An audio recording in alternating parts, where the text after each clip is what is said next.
Hysteresis curve किधर है? Hysteresis curve magnetism में है, फेरोमैग्नेटिक मटेरियल्स में उधर है, लेकिन वहां पे थोड़ा वो पार्ट रह गया था, तो अभी करेंगे उसको कंप्लीट। ठीक है, हिस्टेरेसिस कर्व बस फेरोमैग्नेटिक मटेरियल्स के लिए है, बाकी कोई मटेरियल के लिए हिस्टेरेसिस कर्व है नहीं। ठीक है, तो होता क्या है हिस्टेरेसिस कर्व में? होता क्या है देखो, क्या किया है, यहां पे रखा है हम लोगों ने नॉर्थ पोल, इधर बीच में रखा है फेरोमैग्नेटिक मटेरियल, और इस तरफ है साउथ पोल। ठीक है, देखो क्या अरेंजमेंट किया है, we have north pole, south pole, and between them we have kept ferromagnetic material. Magnetic field is from north to south. In this space between north and south, in this space, magnetic field is between north and south. तो क्या होता है, तो वो इस graph में plot करना है। On y axis we have mz या फिर I, and on x axis we have h। तो H मतलब हमने कितना मैग्नेटिक फील्ड प्रोड्यूस किया because of these two poles. H मतलब क्या है, how much magnetic field we have produced because of these two poles in between the poles. तो कितना मैग्नेटिक फील्ड प्रोड्यूस हुआ, कितना मैग्नेटिक फील्ड प्रोड्यूस हुआ, तो इन दोनों पोल्स के बीच का जो मैग्नेटिक फील्ड है वही H है। H क्या है, मैग्नेटिक फील्ड का ही रिप्रेजेंटेशन है। इंस्टेड ऑफ H यहां पे B प्लॉट किया, B मैग्नेटिक फील्ड भी प्लॉट किया तो भी चलता है। H क्या है, इंटेंसिटी ऑफ मैग्नेटाइजिंग फील्ड। तो H रहता है B divided by mu. H क्या रहता है, B डिवाइडेड बाय म्यू। तो यहां पे B प्लॉट भी होता है कभी कभी, कोई कोई हिस्टेरेसिस कर्व में यहां पे B रहता है, कभी कभी H भी रहता है। अब दोनों का मतलब H का वैल्यू थोड़ा कम रहता है, कम रहेगा ज्यादा रहेगा, वो डिपेंडिंग अपॉन म्यू। म्यू क्या रहता है, ज्यादा रहेगा, H का वैल्यू थोड़ा ज्यादा रहेगा, H का वैल्यू थोड़ा B से ज्यादा रहेगा। लेकिन H डबल किया तो B भी डबल होता है, as long as mu same है। तो H डबल किया B भी डबल होता है। तो यहाँ पे कभी कभी B रहता है, कभी कभी H रहता है। तो एररलेस में H प्लॉट किया तो मैं H ही प्लॉट करता हूं।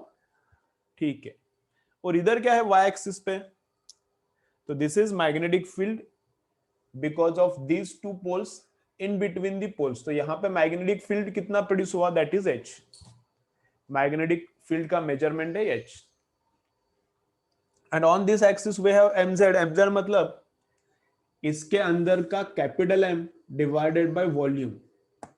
mz का मतलब क्या है, इसके अंदर का capital M divided by volume. mz को कभी कभी I भी लिखते हैं,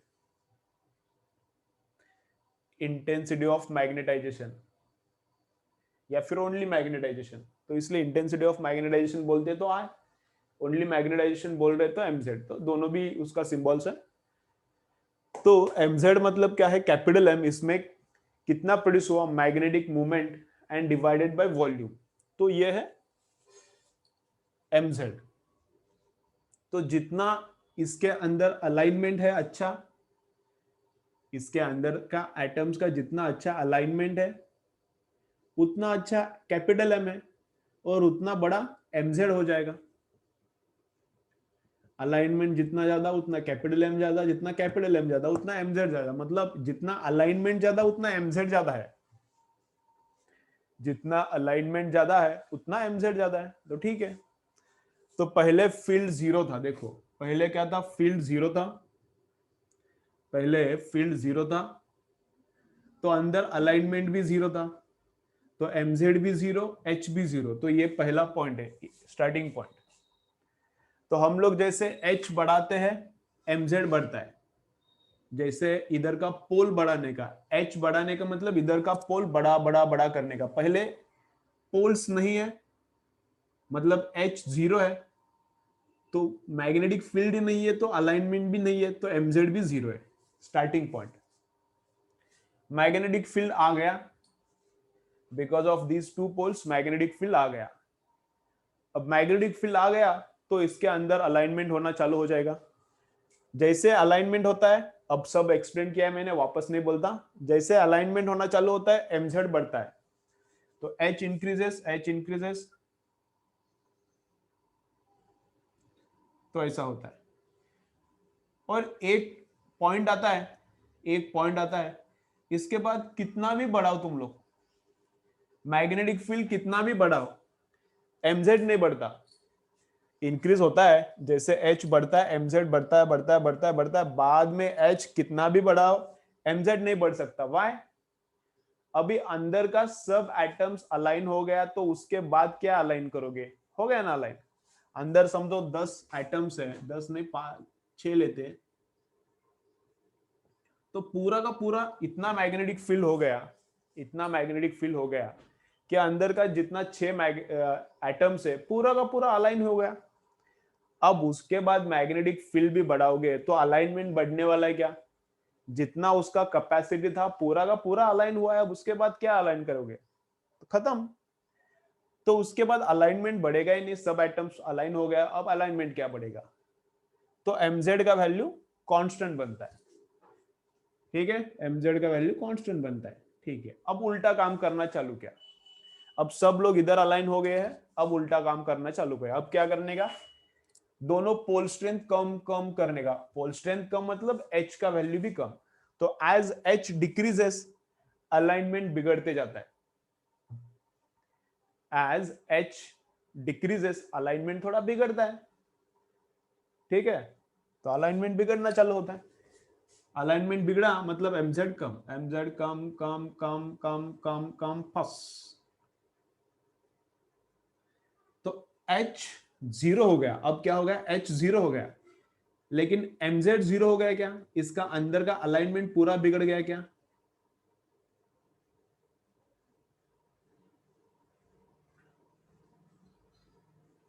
समझ रहा है मैं क्या बोल रहा हूं। h इधर का पोल स्ट्रेंथ, इसका स्ट्रेंथ कम कम करने का मतलब h कम करने का, और थोड़े टाइम के बाद क्या करने का, ये पूरा का पूरा पोल से रिमूव करने का। दोनों पोल्स भी निकाल दिया तो अलाइनमेंट थोड़ा कम होता है, लेकिन पूरा का पूरा अलाइनमेंट डिस्ट्रॉय होता है क्या, नहीं, फेरोमैग्नेटिक है, परमानेंट मैग्नेट बन सकता है। तो even if magnetic field become zero, some magnetism remains in the material. So इतना मैग्नेटिज्म उसके अंदर बचता है मतलब रिटेन होता है, रिटेन होता है, तो दिस इज कॉल्ड रिटेंटिविटी। इसको क्या बोलते हैं, रिटेंटिविटी। ये जो पार्ट है इसको बोलते हैं रिटेंटिविटी, बाद में लिखता हूं इसको।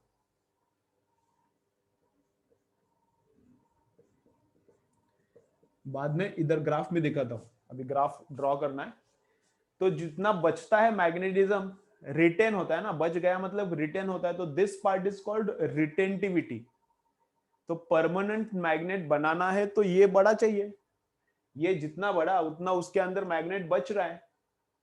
तो ये वाला पार्ट सॉफ्ट आयन के लिए छोटा रहता है रिटेंटिविटी का, एंड स्टील के लिए ये वाला पार्ट ज्यादा रहता है। तो for permanent magnet we use steel, and for temporary magnet we use soft iron. Soft iron में ज्यादा मैग्नेट बचता नहीं है। टेम्पररी मैग्नेट मतलब करंट पास किया मैग्नेट बना, करंट छोड़ा मैग्नेट जाना चाहिए उसमें से, करंट बंद किया तो मैग्नेट जाना चाहिए, वो रहता है टेम्पररी मैग्नेट। तो सॉफ्ट आयन टेम्पररी मैग्नेट छोटा रहता है, स्टील ये बड़ा रहता है परमानेंट मैग्नेट। ठीक है, अब क्या करने का, उल्टा पोल इधर से निकाल दिया, फिर भी इसमें थोड़ा अलाइनमेंट है, दैट इज रिटेंटिविटी। अब उल्टा उल्टा मैग्नेटिक फील्ड, अब इधर नॉर्थ था नहीं, अब इधर नॉर्थ, उल्टा करने का। अब इधर का नॉर्थ इस नॉर्थ को अब डिस्टर्ब करना चालू करता है। अब जो अलाइनमेंट बचा है विदाउट एनी मैग्नेटिक फील्ड, उसको भी डिस्टर्ब करने का भी, उसको भी छोड़ने का नहीं, तो उल्टा लगाया। अभी एच क्या, नॉर्थ इधर था उधर गया ना, अभी तो मैग्नेटिक फील्ड निगेटिव में चला गया, तो ऐसा होता है ग्राफ। तो जैसे मैग्नेटिक फील्ड कम कम कम होता है, निगेटिव में गया मैग्नेटिक फील्ड, अभी निगेटिव मतलब उल्टा मैग्नेटिक फील्ड, कम कम मैग्नेटिक फील्ड और इधर वैसे mz डिक्रीजेस डिक्रीजेस, और ए पॉइंट आता है इधर, एक यहां पे एक पॉइंट आता है, इस पॉइंट पे क्या है, h निगेटिव है, for this point H is negative, means magnetic field is negative, magnetic field is ulta, and for that ulta magnetic field mz becomes 0. Graph इधर आया, मतलब इस पॉइंट पे mz कितना है, y एक्सिस कितना है, ये 0, mz 0, मतलब मैग्नेट पूरा गया, इसके अंदर जो भी मैग्नेट था पूरा गया। तो कुछ तो इसमें कुछ तो अलाइनमेंट बचा था, इसमें कुछ तो अलाइनमेंट बचा था मैग्नेट निकालने के बाद। अब उल्टा मैग्नेट लगाने का और जो अलाइनमेंट बचा है पूरा डिस्ट्रॉय करने का। अब ये नॉर्थ इसको रिपेल, ये नॉर्थ इसको रिपेल, ये साउथ इसको रिपेल, फिर जैसे इसको बढ़ाएंगे ये डिस्टर्ब होते जाएगा और पूरा इसका अंदर का जो अलाइनमेंट है पूरा डिस्टर्ब होता है एट दिस पॉइंट। तो उल्टा मैग्नेटिक फील्ड कितना लगता है टू डिस्ट्रॉय टोटल मैग्नेटिज्म, उल्टा मैग्नेटिक फील्ड कितना लगता है to destroy total magnetism, that is called कोएर्सिविटी।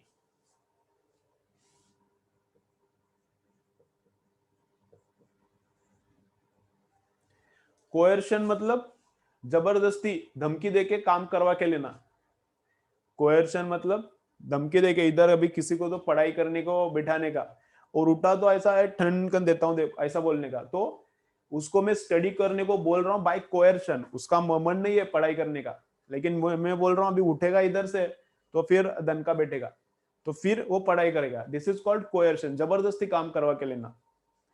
तो दिस इज कोएर्सिविटी, जबरदस्ती उसमें से मैग्नेटिक फील्ड हटाने के लिए कितना लगता है, जबरदस्ती इसके अंदर का मैग्नेटिज्म हटाने के लिए कितना एच लगता है, जबरदस्ती करना है। अभी वो मैग्नेटिज्म छोड़ने के लिए तैयार नहीं, एच इधर का पोल रिमूव भी किया तो भी अलाइनमेंट है, अलाइनमेंट छोड़ने के लिए तैयार नहीं, अब जबरदस्ती उसको छोड़ने को बोलने का अलाइनमेंट, तो उल्टा मैग्नेटिक फील्ड लगा के जबरदस्ती डिस्टर्ब करने का।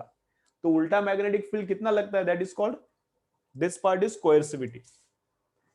फिर वापस इधर जाता है, एच बढ़ाओ एच बढ़ाओ एच बढ़ाओ, मतलब निगेटिव डायरेक्शन में, तो एमजेड वापस बढ़ना चालू होता है, मतलब अभी उल्टा अलाइनमेंट, अभी उल्टा अलाइनमेंट, जैसे इधर का पोल बढ़ता है तो अलाइनमेंट अब ऐसा होना चालू होता है, थोड़े टाइम के बाद फुल अलाइनमेंट, थोड़े टाइम के बाद फुल अलाइनमेंट। अब एच कितना भी कम करो, कम मतलब उल्टी डायरेक्शन में बढ़ाने का है, अब एच कितना भी बढ़ाओ ऑपोजिट डायरेक्शन में, एमजेड अभी कांस्टेंट हो गया, सब अलाइनमेंट हो गया, अब क्या करेगा उसके बाद, सब अलाइनमेंट हो गया, अब क्या करेगा, वापस इधर गए तो वापस ऐसा ही वापस ग्राफ आता है ऐसा, वापस जाने का उधर, तो ये इधर का ग्राफ ड्रॉ नहीं करते, जस्ट अंडरस्टैंडिंग के लिए मैंने ड्रॉ किया था, इधर का नहीं ड्रॉ करते। तो दिस इज हिस्टेरेसिस कर्व।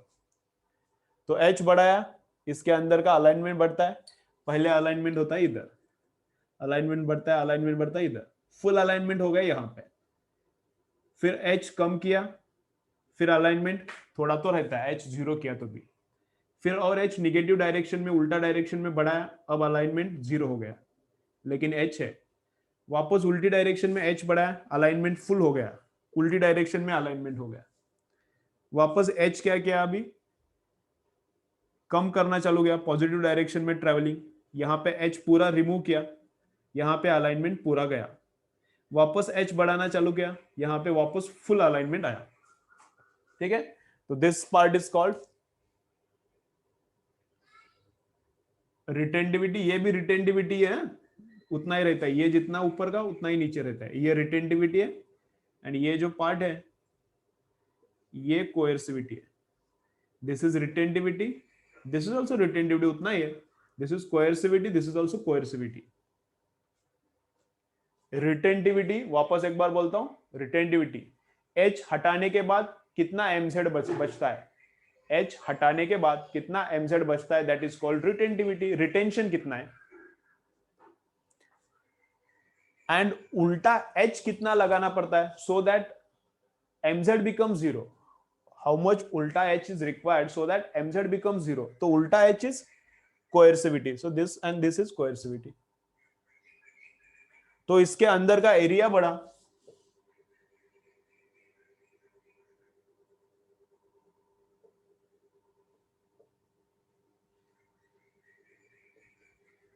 इसके अंदर का एरिया, ये जो है इसके अंदर का area is proportional to energy loss per cycle.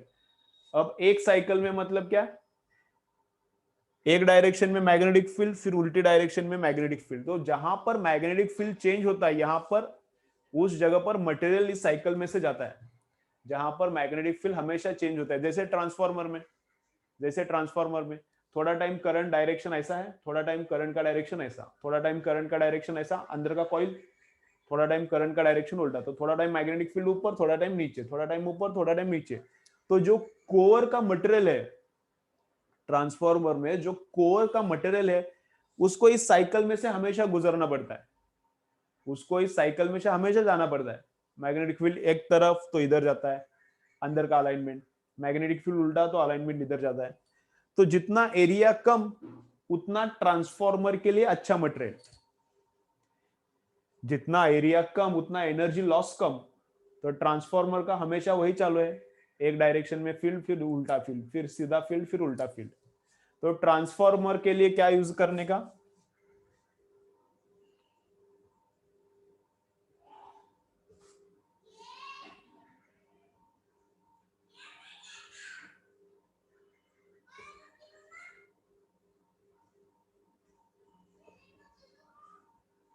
Steel के लिए एरिया बड़ा रहता है और सॉफ्ट आयरन के लिए कम रहता है। तो सॉफ्ट आयरन को क्या है, ट्रांसफार्मर में भी यूज करने का, एंड प्लस टेम्पररी मैग्नेट के लिए भी। टेम्पररी मैग्नेट मतलब ही इलेक्ट्रोमैग्नेट है, टेम्पररी मैग्नेट मतलब ही इलेक्ट्रोमैग्नेट। इलेक्ट्रिसिटी भेजने का तब मैग्नेट है, इलेक्ट्रिसिटी बंद तो ऑलमोस्ट मैग्नेट जाता है, उसमें से थोड़ा बचेगा, फिर भी वो फेरोमैग्नेटिक है तो थोड़ा बचेगा, लेकिन ऑलमोस्ट जाता है। और स्टील का यूज क्या है, स्टील का यूज परमानेंट मैग्नेट, क्योंकि उसमें मैग्नेटिक फील्ड ये बहुत बड़ा रहता है, स्टील के लिए ये वाला पार्ट बड़ा रहता है तो एरिया भी बड़ा रहता है। तो स्टील में बाहर का मैग्नेटिक फील्ड निकाल भी दिया तो ये वाला बचने वाला मैग्नेटिज्म, बचने वाला एमजेड बहुत रहता है। तो steel is used for permanent magnet, soft iron used for temporary magnet. चलो स्क्रीनशॉट मारो, आगे जाएंगे। कुछ डाउट है तो इसके बारे में बोलो, इसके बारे में कुछ डाउट है तो बोलो, सिंपल है, कुछ डिफिकल्ट नहीं है। ये 3-4 पॉइंट्स उधर राइट हैंड साइड लिखा है, उतना याद रखो, सब अच्छा है।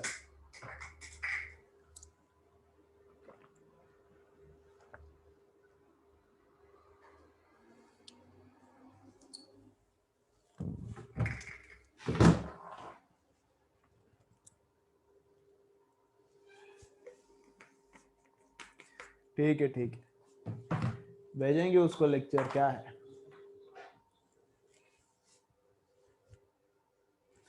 हर एक का नेट प्रॉब्लम चल रहा है, क्या करने का, कैसे पढ़ाई करेंगे बच्चे। हाँ, सिलेबस कम किया था, थोड़े खुश हुए थे बच्चे, वो भी अभी वापस ले लिया। हाँ, कैसे होगा।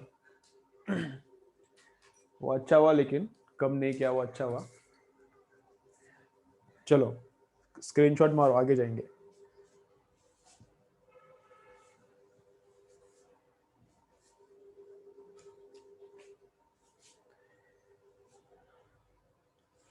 हो गया, कुछ डाउट वगैरह है तो बोलो, आगे जाएंगे। ऑफलाइन क्या प्रॉब्लम है, चलो हो गया।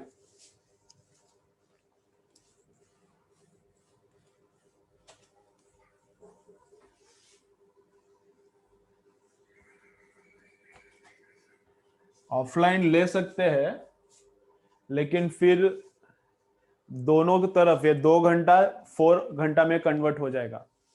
अभी 2 घंटा ये लेक्चर लेना पड़ रहा है मुझे, 4 आवर्स लेक्चर लेना पड़ेगा ना, थोड़े बच्चे इधर आएंगे थोड़े उधर आएंगे, 2 जगह पे लेना पड़ेगा।